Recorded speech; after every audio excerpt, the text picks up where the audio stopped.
Já imaginou como seria se você pudesse superar os principais obstáculos financeiros em sua vida? São muitos os obstáculos financeiros que os brasileiros enfrentam ao longo de sua jornada. E, muitas vezes, esses obstáculos estão mais relacionados com as suas atitudes financeiras do que com a falta de oportunidades. Se não forem aperfeiçoadas, essas atitudes podem te levar à ruína financeira e impedir que você desfrute de uma vida financeira próspera e de sucesso.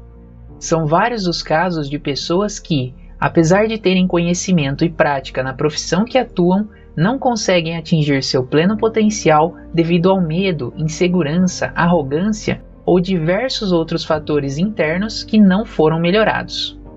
O lado bom dessa história é que existem formas simples e eficientes de se vencer tudo isso através da aplicação de conhecimentos, práticas e técnicas de quem realmente entende do assunto. É por isso que hoje vamos aprender através das valiosas lições de Robert Kiyosaki de que forma podemos enfrentar e contornar esses problemas. As lições ensinadas nesse vídeo estão todas disponíveis no livro Pai Rico, Pai Pobre. Através do entendimento e aplicação do que você vai aprender hoje, você será capaz de identificar, melhorar ou até mesmo superar completamente tudo o que te impede de avançar rumo a uma vida de prosperidade e sucesso. E já sabe, né? Se você está comprometido de verdade em melhorar sua vida financeira, clique agora no joinha e inscreva-se já em nosso canal para ter acesso a mais conteúdos como este. A principal diferença entre os ricos e os pobres é a maneira como administram o medo.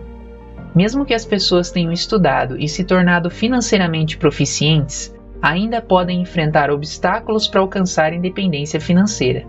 Existem algumas razões principais que levam pessoas proficientes em termos financeiros a não desenvolver uma coluna de ativos significativa que poderia render grandes montantes de fluxo de caixa. Essas razões são medo, preguiça, maus hábitos e arrogância. Nunca encontrei alguém que gostasse realmente de perder dinheiro.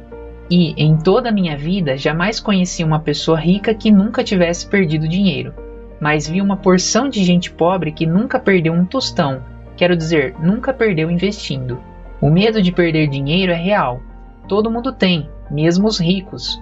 Mas o problema não está no medo, está na maneira de lidar com as perdas.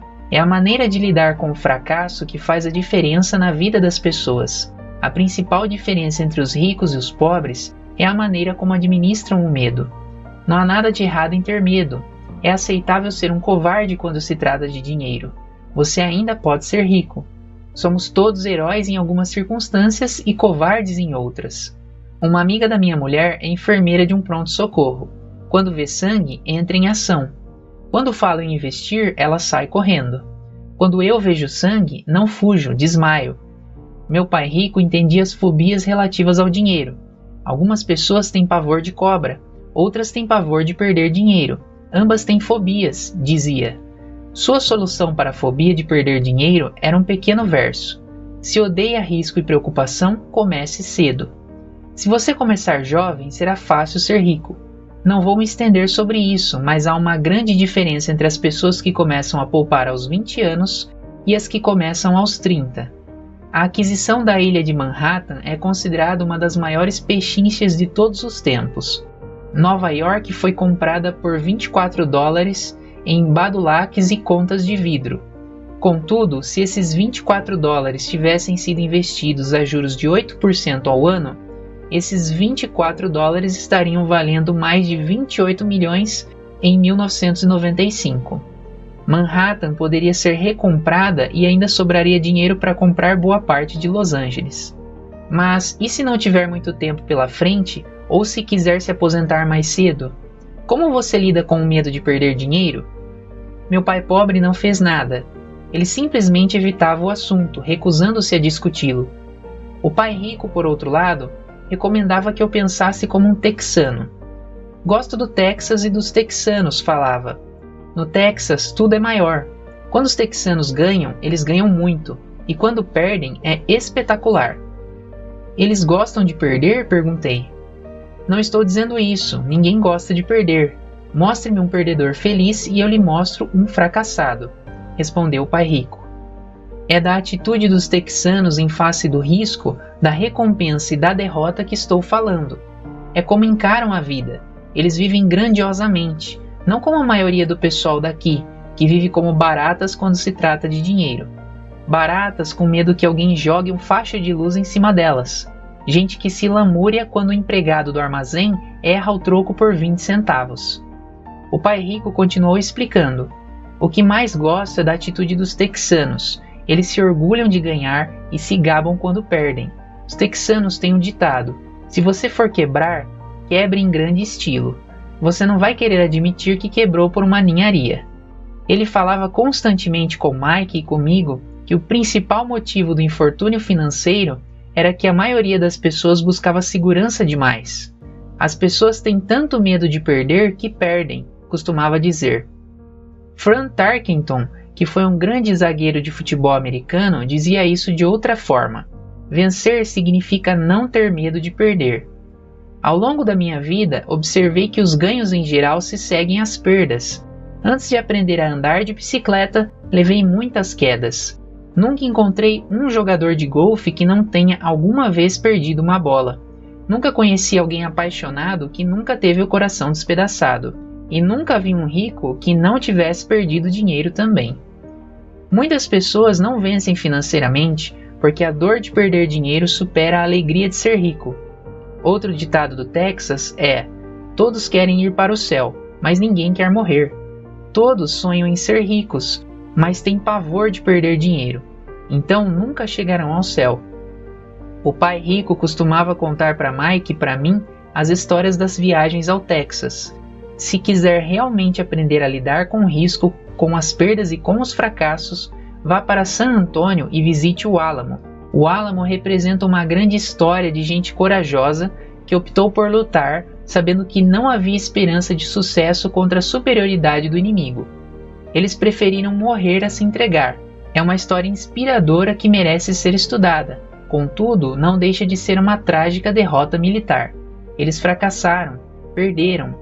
Então, como é que os texanos lidam com o fracasso? Eles ainda gritam: lembre-se do Álamo. Mike e eu ouvimos essa história muitas vezes. O pai rico sempre a repetia quando estava entrando em um grande negócio e ficava nervoso. Depois que tinha estudado tudo e era pegar ou largar, ele nos contava a história. Toda vez que sentia medo de cometer um erro ou de perder dinheiro, a narrava para nós. Ela lhe dava força, lembrava-lhe de que sempre é possível reverter uma perda financeira em um ganho. O pai rico sabia que esse fracasso o tornaria mais forte e esperto. Não é que ele quisesse perder, apenas sabia quem era e como aceitaria a perda. Ele transformaria a perda em vitória. Isso era o que o tornava um vencedor e os outros perdedores. A história lhe dava coragem para avançar quando os outros recuavam. É por isso que gosto tanto dos texanos. Eles pegam um grande fracasso e o transformam em uma grande atração turística que lhes rende milhões. Provavelmente as palavras que mais significam para mim nos dias de hoje são estas. Os texanos não escondem seus fracassos, são inspirados por eles. Pegam suas derrotas e as transformam em gritos de guerra. O fracasso inspira os texanos a se tornar vencedores. Mas isso não é apenas uma fórmula para os texanos, é uma fórmula para todos os vencedores. É como andar de bicicleta. As quedas foram parte do meu aprendizado. Lembro que elas aumentavam a minha determinação para aprender, não a diminuíam. Também disse que nunca encontrei um jogador de golfe que nunca tivesse perdido uma bola. Perder uma bola ou um torneio serve de inspiração aos jogadores de golfe para serem melhores, praticarem e estudarem mais. Isso é o que os aperfeiçoa. Para os vencedores, os fracassos são uma inspiração. Para os perdedores, é uma derrota. Eu gosto da citação de John Rockefeller que diz: sempre tentei transformar cada fracasso em uma oportunidade. Supere a preguiça. Pessoas ocupadas são com frequência as mais preguiçosas. Todos nós conhecemos histórias do homem de negócios que trabalha arduamente para ganhar dinheiro. Ele se esforça para ser um bom provedor para sua família, passa longas horas no escritório e leva trabalho para casa nos fins de semana. Um dia, ao chegar em casa, encontra-a vazia. Sua esposa foi embora com as crianças. Ele sabia que estava tendo problemas com a esposa. mas, em vez de se esforçar para fortalecer a relação, se dedicou ao trabalho. Desiludido, seu desempenho no emprego declina e ele é demitido. Hoje em dia, encontro frequentemente gente muito ocupada para cuidar da sua riqueza, e há pessoas muito ocupadas para cuidar da sua própria saúde. A causa é a mesma. Estão ocupadas e continuam ocupadas como forma de evitar algo que não desejam enfrentar. Ninguém precisa lhes dizer isso. No seu íntimo, eles sabem. Na verdade, quando alguém tenta lhes falar sobre o assunto, essas pessoas muitas vezes respondem com raiva ou irritação. Se não estão ocupadas com o trabalho ou com as crianças, muitas vezes estão ocupadas assistindo televisão, jogando golfe ou fazendo compras. Contudo, lá no fundo, sabem que estão fugindo de algo importante. Essa é a forma mais comum de ócio, a preguiça de agir transformada em ocupação constante. E qual é a cura para a preguiça? A resposta é um pouco de ambição. Muitos de nós fomos educados pensando que a ambição ou a ganância são ruins. Pessoas gananciosas são más, dizia minha mãe. Contudo, todos nós temos o desejo de possuir coisas belas, novas ou empolgantes. Para manter essa emoção do desejo sob controle, muitas vezes os pais encontram formas de suprir esse sentimento com culpa. Você só pensa em você mesmo, não sabe que tem irmãos e irmãs? Era uma das frases favoritas da minha mãe. Ou, você quer que eu compre o que para você? Repetiu meu pai. Pensa que fabricamos dinheiro? Que dinheiro dá em árvore? Você sabe que não somos ricos. Não eram tanto as palavras, mas o sentimento de culpa que as acompanhava o que me deixava possesso. O reverso da criação desse sentimento de culpa era: sacrifico minha vida para lhe comprar isso. Estou comprando para você porque nunca tive coisas assim quando era criança. Tenho um vizinho que está totalmente falido, mas que não consegue colocar o carro na sua garagem. A garagem está cheia dos brinquedos das crianças. Esses garotos mimados têm tudo o que sonham. Não quero que saibam o que é passar necessidade, diz o pai. Ele não tem um tostão guardado para mandar os filhos para a universidade, ou para ele mesmo se aposentar, mas seus filhos têm todos os brinquedos possíveis. Recentemente recebeu pelo correio um novo cartão de crédito e levou os filhos para conhecer Las Vegas. Faço isso pelos garotos, diz, com ar de profunda abnegação. O pai rico proibia que se dissesse, não posso comprar. Na casa da minha família, de verdade, eu escutava isso a toda hora. Já o pai rico queria que seus filhos dissessem, como posso comprar isso? O pai rico acreditava que as palavras não posso arcar com isso fecham seu cérebro. Já como posso fazê-lo cria possibilidades, obstinação e sonhos. Obriga você a pensar e buscar alternativas. Supere os maus hábitos. As nossas vidas são mais um reflexo dos nossos hábitos do que da nossa educação. Depois de ver o filme Conan o Bárbaro, protagonizado por Arnold Schwarzenegger, um amigo falou: queria ter o corpo do Schwarzenegger. A maioria dos caras concorda. Ouvi dizer que antes ele era magro e fracote, acrescentou um amigo. Também já ouvi isso, reforçou outro. Dizem que ele malha todos os dias na academia. Aposto que sim. O quê? Exclamou o debochado do grupo. Aposto que é assim de nascença. Vamos mudar de assunto e tomar umas cervejas. Esse é um exemplo de comportamento controlado pelos hábitos. Lembro-me de fazer perguntas ao pai rico sobre os hábitos dos ricos. Em vez de dar uma resposta direta, ele tentou ensinar pelo exemplo como costumava fazer. Quando seu pai paga as contas dele? Perguntou o pai rico. No início do mês, respondi. E sobra alguma coisa? Prosseguiu o pai rico. Pouco, falei. É por isso que ele tem dificuldades, falou o pai rico. Ele tem maus hábitos. Seu pai paga todos os outros primeiro. Ele paga a si mesmo por último, mas só se sobrar alguma coisa. O que em geral não acontece, comentei. Mas ele tem de pagar as contas, não tem? O senhor está dizendo que ele não deveria pagá-las? Claro que não, disse o pai rico. Acredito firmemente em pagar minhas contas no prazo. Só que eu pago a mim mesmo em primeiro lugar, mesmo antes de pagar ao governo. Mas o que acontece se o dinheiro não for suficiente? Retruquei. O que o senhor faz então? A mesma coisa, prosseguiu o pai rico. Primeiro pago a mim mesmo, mesmo se tiver pouco dinheiro. Minha coluna de ativos é muito mais importante para mim do que para o governo. Mas, continuei, Eles não vão atrás do senhor? Sim, se eu não pagar, disse o pai rico. Olha, não estou falando para não pagar, só que eu pago a mim mesmo primeiro, mesmo quando tenho pouco dinheiro. Mas como consegue isso? Retruquei. A questão não é como, a questão é por quê, replicou o pai rico. Ok, por quê? Perguntei. Motivação, falou o pai rico. Quem reclamará mais se eu não pagar? Eu ou os meus credores? Sem dúvida, os credores gritarão mais alto, respondi a pergunta óbvia. O senhor não faria nada se não pagasse a si próprio. Está vendo?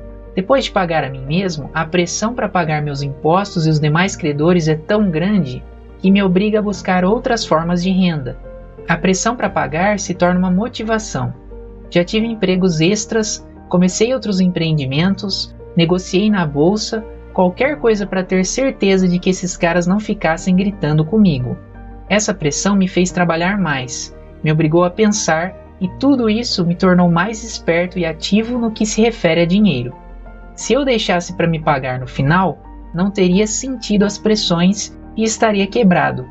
Quer dizer que é o medo do governo ou de outras pessoas a quem deve dinheiro que o motiva? Isso mesmo, disse o pai rico. Você vê, o pessoal do governo é forte, os demais credores também. A maioria das pessoas se rende a esses tiranos. Elas pagam a eles e nunca a si mesmas. Você conhece a história do fracote a quem atiram areia na cara? Acenei a cabeça afirmativamente. Já vi esse anúncio de aulas de fisiculturismo nos gibis muitas vezes.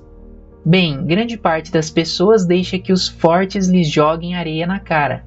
Eu decidi usar o medo do tirano para me tornar mais forte. Outros ficam mais fracos. Ao me forçar a pensar em como ter mais dinheiro, faço um treino equivalente ao da academia. Quanto mais trabalho os músculos da minha mente, mais forte me torno. Agora não tenho medo desse pessoal. Gostei do que o pai rico estava falando. Então, se pago a mim primeiro, fico mais forte financeira, mental e fiscalmente. O pai rico concordou. E, se eu me pagar por último ou deixar de fazê-lo, fico mais fraco. Chefes, administradores, credores e locadores ficarão me perturbando a vida inteira, só porque não tenho bons hábitos quanto ao dinheiro. Supere a arrogância. O que eu sei me faz ganhar dinheiro. O que desconheço, perdê-lo. Toda vez que fui arrogante, perdi dinheiro. Porque quando sou arrogante, acredito mesmo que o que não sei não é importante. Repetia frequentemente o pai rico. Descobri que muita gente usa a arrogância para tentar esconder a própria ignorância. Isso costuma acontecer quando discuto demonstrações financeiras com contadores ou até com outros investidores. Eles tentam vencer a discussão usando de arrogância. Para mim, fica claro que não sabem do que falam. Não estão mentindo, mas também não estão falando a verdade. Há muita gente no mundo do dinheiro, das finanças e do investimento que não tem nenhuma ideia do que está falando. A maioria das pessoas do setor fica fazendo discursos de venda vazios, como as de um vendedor de carros usados. Se for ignorante a respeito de um assunto, comece a se instruir, achando um especialista ou um livro sobre o tema. Gostou desse vídeo?